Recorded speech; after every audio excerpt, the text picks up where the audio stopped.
주일이고 첫째 주일이고 또 세대 통합 예배로 하나님께 영광을 돌립니다. 오늘도 하나님 전에 나와서 함께 예배드리는 여러분 모두에게 주님의 크신 은혜와 사랑과 축복이 함께 하시기를 주의 이름으로 간절히 축원합니다. 오늘은 특별히 다섯째 주일로 세대 통합 예배로 드립니다. 우리 교회 학교 아이들과 함께 예배드리는데 우리 아이들에게도 하나님의 말씀의 은혜가 있기를 원하고요. 늘 우리 아이들의 이름을 부르며 여러분 삶의 자리에서 꼭 기도해 주시기를 바랍니다. 제가 성경 봉독을 아이들을 시키는 이유가 있습니다. 여러분 아이들의 목소리를 들어보시면 바뀌죠? 크기도 바뀌죠? 아이들 키도 크죠? 보시라고요. 조금씩 변화되는 아이들의 모습을 여러분들이 보시고 또 한참 예민한 사춘기입니다. 아이들 그래서 자꾸 빠지는 애들이 있어요. 요즘 아이들을 위해서 여러분 같이 꼭 기도해 주시기를 부탁을 드리겠습니다.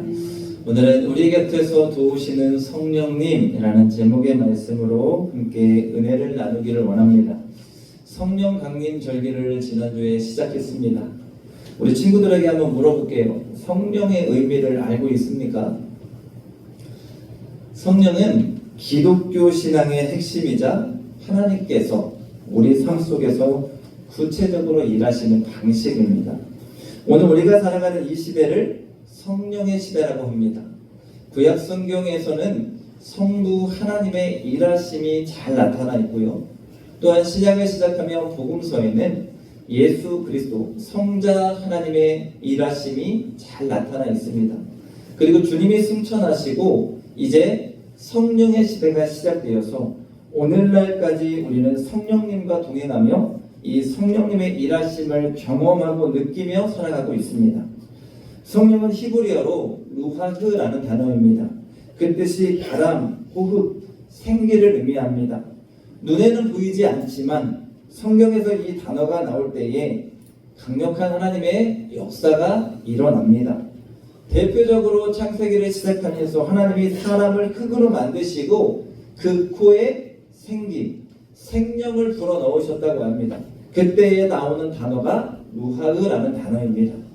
그런데 그 생기가 바로 성령이고 생명을 부여하는 능력이 된다는 것입니다. 또한 헬라어로는 푸뉴마라는 단어입니다. 이 역시 그 뜻이 바람, 영을 의미합니다.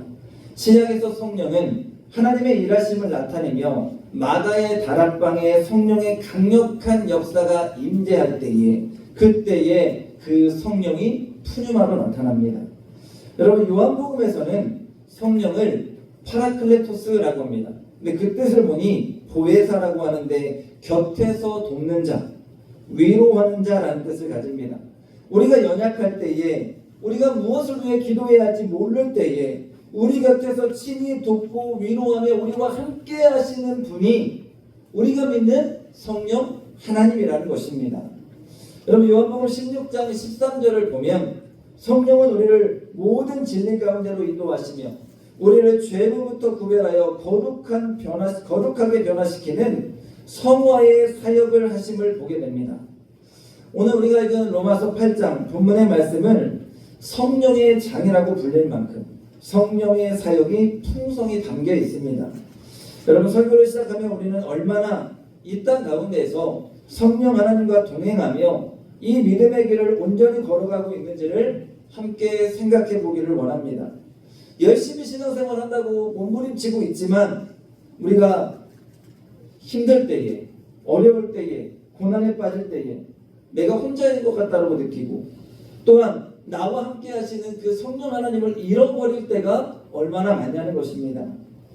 목사님한테 전화할 정신은 있는데 지금 내 옆에서 나를 돕겠다라고 함께 하시는 성령 하나님의 이름을 부르지 못하는 우리의 연약함이 있지 않냐는 거예요. 사람에게 말할 정신은 있는데 지금 나와 함께 하여 주셔서 나와 함께 애타고 계시는 그 하나님이 계시다는 것을 잊어버릴 때가 우리가 얼마나 많냐는 것입니다. 사랑하는 여러분, 오늘 14절 말씀을 보세요. 하나님은 우리를 하나님의 아들이라고 말하면서 하나님의 영으로 인도함을 받는 사람이라고 합니다. 여러분, 성령의 인도함을 받는 우리 모두의 삶인 줄로 믿습니다. 오늘 은혜 받을 때만 내가 좋은 일이 있을 때만, 기쁜 일이 있을 때만 아닙니다, 여러분. 구약의 시편의 말씀에서 보세요, 여러분. 우리에게 알려주실 때에 낮에 해도 너를 상치 못하게 하시고 밤에 달도 너를 해치지 못하게 하신다고 약속합니다. 예수님은 뭐라고 하셨습니까? 내가 세상 끝날까지 너희와 함께 하겠다라고 약속해 주셨습니다.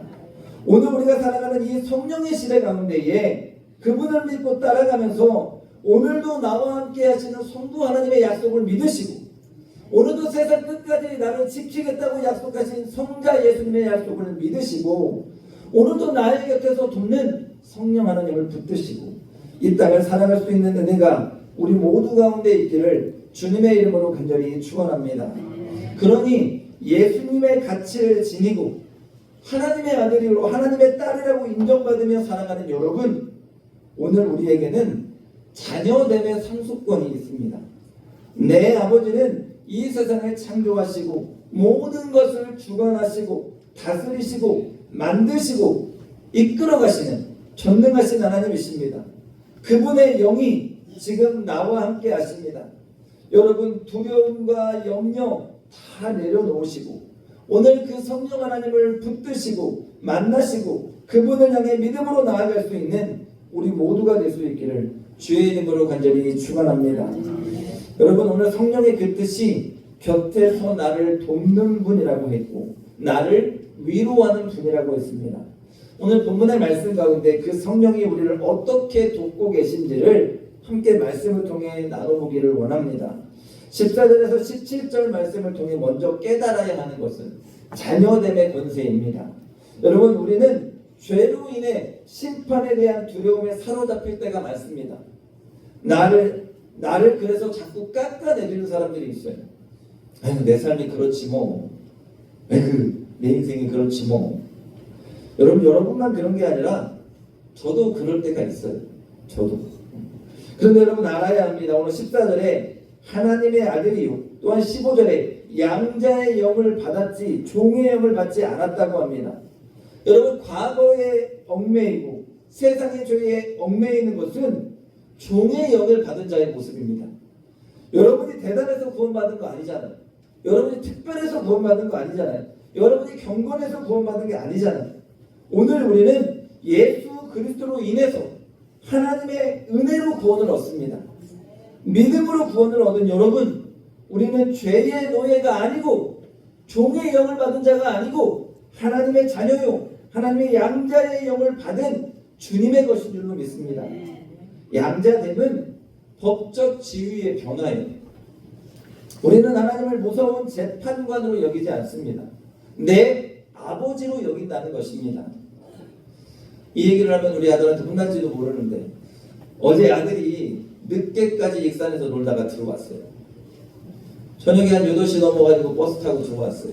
형들하고 막 놀고 들어왔다면 열심히 오자마자 씻더라고요. 근데 다시 컴퓨터를 켜고 뭐를 할까요? 또 게임을 하는 거예요. 그러니까 어머니하고 아버지는 속이 터져요, 안 터져요? 속 터지죠. 야, 그만 좀 해라. 속된 말로 앵간히 해라. 근데 신경 쓰지 않고 게임을 해요. 근데 여러분, 왜 그럴 수 있어요? 아빠니까, 엄마니까, 우리 집이니까. 내가 우리 부모를 심판자로 여길 정도로 무서워하지 않아. 우리 아빠니까, 우리 엄마니까. 근데 여러분, 마찬가지예요. 아빠라고 부를 수 있는 하나님은 아버지잖아요. 오늘 아빠, 아버지라고 부른대요, 하나님을. 그러면 내가 한 번 실수했다고 나를 혼내키는 하나님이 아니라는 거예요. 내가 한 번 실수했다고 나를 심판하는 하나님이 아니라는 거예요. 내 삶 가운데에 견디고 어려운 일이 벌어졌다고 해서 하나님이 너는 이제 내 아들 아니야, 내 딸 아니야, 취소하는 하나님이 아니라는 거예요. 사랑하는 여러분, 15절에 나오는 종의 영은 율법 아래서 심판을 두려워하는 노예의 상태입니다. 내가 세상을 살아갈 때는 그런 존재였어요. 내가 예수를 모를 때는 그런 존재였어요. 아담의 후손인 나는 죄의 노예가 될 수밖에 없는 그런 존재입니다.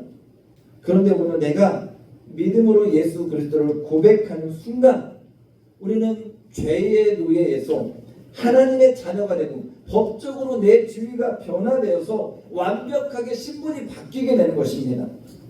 여러분, 하나님을 아빠, 아버지라고 부르고 계십니까? 부르고 계십니까? 여러분 쉽게 하나님을 아버지라고 부르지 않습니까? 여러분 이 말이 얼마나 하나님의 기쁨일까를 생각해 보신 적이 있습니까? 천하보다 생명 귀하게 여기시는 하나님이신데, 천하보다 생명이 귀해서 자신의 아들을 보내신 하나님이신데, 여러분 세상 가운데서 우리가 방황하다가 죄의 노예로 살고 있다가 주님을 만나고 예수님을 나의 구주로 고백하며 하나님을 아버지라고 부르는 그 순간을 하나님은 잊지 못하고 기뻐 춤추시는 순간이라고 저는 믿습니다. 육신의 아버지는 저는요, 제가 육신의 아버지, 저 두 아이의 아버지잖아요. 육신의 아버지인 저는 제 큰아이가 아빠라는 말을 했던 그 순간을 잊을 수가 없습니다. 제가 아이들을 참 좋아해요. 그래서 애들만 보면 사족을 못 써요. 너무너무 예뻐하는데, 그러니 제가 제 아이가 태어났을 때 어땠을까요, 여러분? 너무너무 예쁘고 물고 빨고 하면서 살았습니다. 매일매일 가르쳤어요. 뭐라고 가르쳤을까요? 아빠부터 가르치려고. 아빠. 근데 본전에 진짜 어느 날 갑자기 얘가 아빠 하는 거예요. 큰아이의 아빠라는 그 말이 저는 지금도 잊을 수가 없는 거예요. 근데 여러분 말이 되게 빨랐어요. 아빠 하는 그 순간 그 말을 듣는데 세상을 다 가진 것 같더라고요. 너무너무 좋은 거예요. 그리고 중요한 건 엄마보다 아빠를 먼저 한 거예요. 사실 엄마보다 아빠 먼저 하게 하려고 아빠를 하루에도 수십 번씩 가르쳤거든요. 그런데 이 날아갈 듯한 기분이 한순간에 무너졌어요. 왠지 알아요, 여러분? 엘리베이터를 탔어요. 아이를 안고. 아빠 너무 좋아하는 엘리베이터를 어디를 가려고 엘리베이터를 딱 탔는데 옆에 있는 할아버지 보고도 아빠! 내렸어요. 엘리베이터 내려가지고 나왔는데 아파트 앞에 돌아다니는 강아지를 보고도 아빠! 여러분 제 마음이 어땠을까요? 허탈하더라고요. 얘가 지금 할 수 있는 말이 뭐밖에 없어요? 아빠밖에 없어요. 그런데 여러분 생각해 보세요. 사람도 아빠, 아버지라는 말에 이렇게 집착하는데 내 생명을 내어주신, 나를 죽기까지 사랑하신 하나님 아버지께서 세상의 노예로 살아가며 호덕이던 내 자녀가 하나님을 나의 아버지라고 알고 깨닫고 부른다고 생각해 보십시오. 아마 제가 아빠라는 말을 듣고 신나서 춤췄듯이 하나님도 기쁘게 춤추며 사랑하는 내 자녀가 돌아왔다고 기쁨을 감추지 못하셨다는 거예요. 그런데 여러분, 여러분이 세상 가운데 살아가면서 돈을 하나님과 같이 여기고 아빠같이 의지하고 명예와 성공을 목표라고 생각하면서 그것에 목매서 사랑하는 아빠, 아버지를 잃어버린다면 하나님 아버지 마음이 어떨까요? 제가 강아지 보고 아빠라고 부르는 큰아이 보고 허탈해하듯이 하나님도 얼마나 마음이 아프고 허탈하시겠냐는 거예요. 전부를 주었는데 아직도 깨닫지 못하는 그 아들을 바라보며 얼마나 우리 하나님 아버지의 마음이 속상하시겠냐는 거예요. 여러분 아이가 어릴 때 아빠는요 슈퍼맨이에요. 슈퍼맨. 우리 아빠는 다 해줄 수 있는 사람이에요. 문제를 문제로 여기지 않고요, 큰 산을 산으로 여기지 않을 만큼 아이에게 아빠는 큰 존재입니다. 오늘 우리에게 하나님은 그런 존재입니다. 아이에게 한순간도 눈을 떼지 않아요. 아이가 넘어질까? 아이가 다칠까? 어려운 데 당할까? 위험한 데 당할까? 염려하면서 눈을 떼지 않는 아버지의 마음이 오늘 이 땅을 살아가고 있는 우리를 바라보는 하나님 아버지의 마음이라는 것입니다. 사랑하는 여러분, 악한 이 세상에서 여러분 힘드신가요? 어려운 일과 내가 감당하지 못할 일들이 내 앞 가운데 있습니까? 아빠 하나님의 이름을 부르십시오. 하나님을 나의 아버지로 여기고 믿고 섬기는 여러분, 우리 아버지 하나님은 전능하십니다. 그분은 신실하셔서 나와 함께 하시겠다는 그 약속을 한시도 어기지 않고 계십니다. 지금도 이 자리에서 여러분과 함께 하시는 그 보혜사 성령님을 의지하시고 그분을 향해서 한 걸음 한 걸음 나아가며 주와 함께 동행할 수 있는 은혜가 오늘 여러분의 삶 가운데 있기를 주의 이름으로 간절히 축원합니다. 또한 여러분, 오늘 성령님은 한계를 넘어 돕는 분임을 말씀을 통해 깨닫게 합니다. 그럼 26절에 도우신다라는 단어는 함께 짐을 맡들어 들어주다라는 뜻입니다. 성령님은 멀리서 응원만 하고 지켜봐 주시는 분이 아니라 내 무거운 삶의 무게를 반대편에서 같이 들어주시는 분입니다. 오늘 성령의 역사는 약할 때 나타납니다. 내가 겸손히 무릎 꿇고 나의 약함을 인정할 때에 그분의 일하심의 역사가 시작되는 것입니다. 그러니 여러분, 인정하는 삶이 되십시오. 사람에게 나의 무능력함을 인정하고 드러낼 때는 부끄럽고 때로는 속상하지만 아버지께는, 하나님께는 아닙니다. 아빠 하나님께 드러내십시오. 도움을 구하십시오. 아이들이 뭐 하다가 안 되면 뭐 불러요? 엄마, 아빠 부르잖아요. 그리고 울어요. 왜요? 해달라고. 그러면 엄마 아빠가 해결합니다. 안 돼도 되게 하려고 노력해요. 인간 부모는 연약해서 안 해주고 못 해줄 수 있는 것이 있지만 우리 하나님은 전능하십니다. 오늘 하나님을 향해서도 여러분 마찬가지예요. 세상에서는 손을 내밀고 힘쓰고 애쓰면서 왜 하나님께는 두 손을 내밀지 않습니까? 사람에게는 무엇을 부탁하고 말할 때에 우리가 어렵고 부끄럽지만 하나님께는 얼마나 자연스러워요. 왜요? 내 아버지인 거예요. 나를 만드시고 나와 함께 하시고 나를 돕겠다 하시는 내 아버지시니, 모든 것을 다 알고 계시는 내 아버지시니 얼마나 자연스럽지 않습니까? 그분의 도우심을 여러분 당당히 구하십시오. 오늘 26절의 연약함이라는 단어는 그 뜻이요, 육체적, 정신적, 영적인 한계를 모두 포함합니다. 저는 여기가 중요하다고 봅니다. 사람들이 문제가 터질 때, 육체적인 문제가 터지면 간절히 하나님을 찾습니다. 내 힘으로 안 되고 인간의 의학으로 안 될 때 우리는 하나님을 찾고 또한 부르짖습니다. 또한 세상의 물질이나 어떤 감당할 수 없는 문제가 터질 때도 마찬가지입니다. 하나님을 부르고 찾고 죽게 해결책을 간구합니다. 그런데 여러분, 영적인 문제 앞에서는 하나님을 찾지 않습니다. 내 영이 연약해질 때 내가 믿어지지 않는 것 같고 내가 자꾸만 의식이 들고 내 믿음이 연약해져서 교회가 가기 싫고 내 믿음이 연약해져서 사람의 욕심과 이기적인 모습이 교회 안에서 보이고, 여러분 뭐예요? 영적인 문제입니다. 이 문제가 내가 죽고 사는 문제가 아니라고 여기니까, 내가 먹고 사는 거하고 지장이 없다라고 생각하니까 아무 생각 없다라고 생각하고 그 문제를 너무도 가볍게 여기고, 심지어는 그 문제로 교회도 안 나오고 시험 들었다고 아주 쉽게 얘기하는 것을 우리는 너무도 많이 봐왔어요. 여러분, 내가 영적으로 연약할 때, 내 영이 죽어갈 때, 그때가 가장 내 인생의 위기의 순간입니다. 그때 아버지 하나님의 이름을 부르고 찾으십시오. 사랑하는 친구들, 사춘기입니다. 여러분, 여기 있는 어떤 어른들보다도 더 큰 믿음의 인물들이 될 줄로 믿습니다. 하나님이 여러분을 그렇게 사용하실 거예요. 그런데 여러분, 세상을 살아가면서 수많은 고난을 만나게 될 거고 시험과 환난을 겪게 될 겁니다. 그런데 여러분, 교회가 가기 싫어질 때, 하나님이 믿어지지 않을 때, 인생의 시험과 고난 가운데에서 하나님이 원망스러울 그때 여러분 꼭 하나님을 찾으십시오. 기도하십시오. 내가 믿어지게 해달라고, 아버지 나를 도와달라고, 나를 만나달라고 뜨겁게 기도하시고 간절히 사모하는 마음으로 주님의 응답을 구하는 사랑하는 우리 교회학교 친구들이 되기를 원합니다. 제가 몇 번을 이야기했지만, 저는 목사의 아들로 태어났지만 하나님을 만나지 못했습니다. 그래서 제가 청소년기 때 17살, 18살 때 하나님 만나주십시오. 나를 만나주지 않으면 이제는 내가 교회를 다니지 않고 하나님도 믿지 않겠습니다. 각오를 갖고 3박 4일의 집회에 들어갔습니다.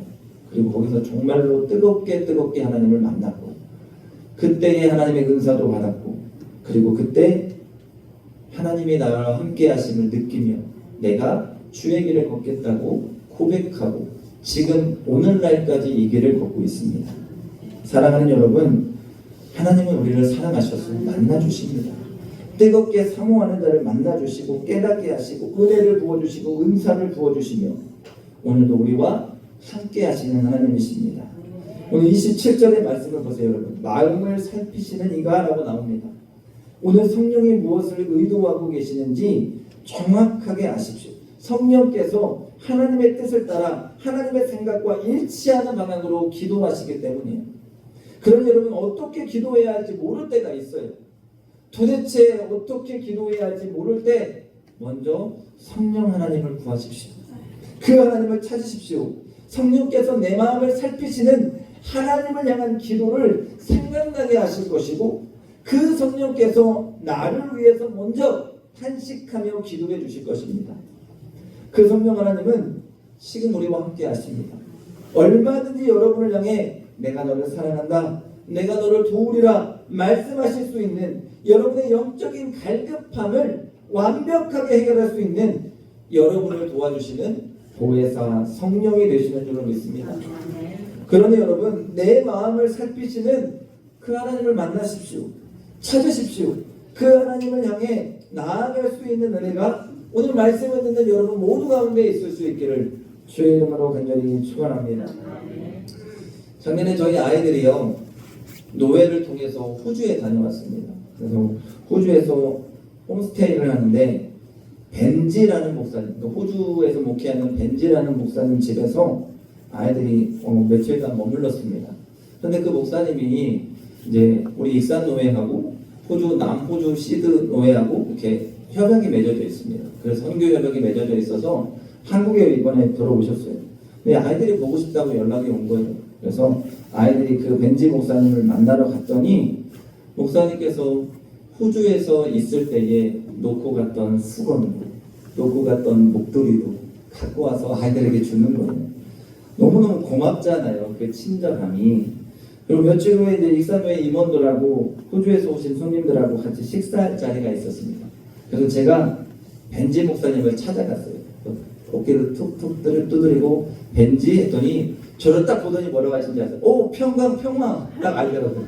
얼굴에 써있나 봐요. 평강이 평화 아빠라고. 근데 제가 이제 친절하게 우리 아이들을 잘 대해줘서 고맙습니다라는 인사를 했습니다. 그랬더니 저를 보고 영어로 막 말하는 거예요. 근데 여러분, 제가 알아들었을까요? 뭐 알아는 듣겠는데 이제 뭐라고 말을 못 하겠는 거예요, 제가. 그래서 제가 급하게, 요즘 뭐가 있어요? 핸드폰이 있잖아요. 핸드폰에다 막 번역기를 켜고 제 마음을 전했어요. 그랬더니 알아듣고는 막 고개를 끄덕이면서 웃으시더라고요. 설교를 준비하면서 성령님의 말할 수 없는 탄식이 반은 저는 이와 같다고 봅니다. 여러분, 상황은 알겠어요. 뭐라고 기도해야 할지는 잘 모르겠어요. 내 말이 안 터져요. 제가 급하게 뭐 꺼냈어요? 핸드폰을 꺼내서 번역을 해서 그분에게 알려드렸더니 알아듣듯이. 여러분, 우리가 뭐라고 기도해야 할지 모를 때에 성령님 가지십시오. 성령님이 여러분의 번역기가 될 거예요. 그 성령을 의지하십시오. 그분이 말해주실 것이고, 그분이 깨닫게 하실 것이고, 그분이 알게 하실 겁니다. 여러분, 오늘 우리는 악한 이 세상을 삽니다. 이 세상에서 우리는 혼자가 아닙니다. 성령의 손을 잡고 걸어가십시오. 눈에 보이지 않지만 한순간도 내게 눈을 떼지 않고 계시는 그 성령님이 함께 하심을 깨달으십시오. 그리고 나의 짐을 들어주시며, 때로는 나와 함께 울어주시고, 때로는 나와 함께 기뻐 춤추시며, 연약한 나를 강하게 하시는 그 성령님을 체험하고 경험하고 만나시기를 바랍니다. 성령 강림절을 보내며 무엇보다 여러분, 영적으로 지쳐있는 여러분의 마음이라면 이 성령 강림 절기에 그 하나님의 이름을 부르고 찾아서 그 하나님을 뜨겁게 체험하고 경험하실 수 있기를 바랍니다. 그래서 여러분을 믿음으로 세워주시고 붙들어주시고 은혜를 베풀어주시는 그 성령 하나님으로 인해서 우리의 삶에 늘 기쁨과 감사와 은혜가 넘치는 믿음의 삶이 될 수 있기를 주님의 이름으로 간절히 축원합니다. 축원합니다. 기도하겠습니다.